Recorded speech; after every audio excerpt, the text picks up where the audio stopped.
And one thing I learned was the reason I wasn't really successful is because I wasn't ready to be successful.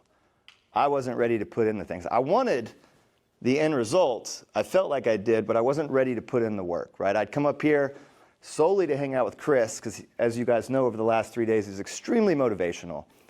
And I would take all of that motivation back with me to my store, and I would do nothing every time. And I'd come back the next year, and he'd be like, "What'd you get done?" I was like, I'm here for the refresh, Couldn't even fill out stuff on a whiteboard. And the result to that was we would do $80,000 a month. And that was our sales. I was doing $1 million-ish a year. And I'd come up here, and everybody would be talking about the 200K club and the 300K club. I was like, I'm in the 300K club. I'm like, 300K a month? Like, what are you talking about? And I just felt so not great, because I couldn't even get to the 100K club, right? People like talking about 300. I'm like, man, I can't even get to 100K club.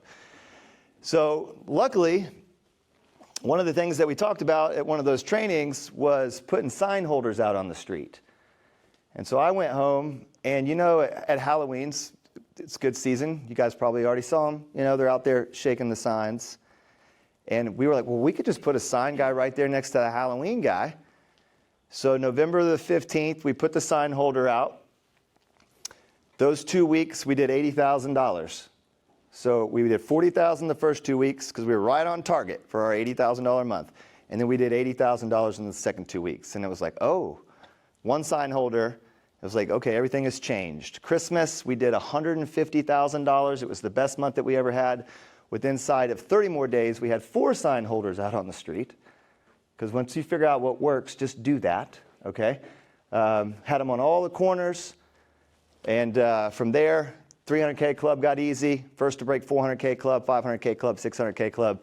And then, then people actually started beating me, because there's some really big K clubs today.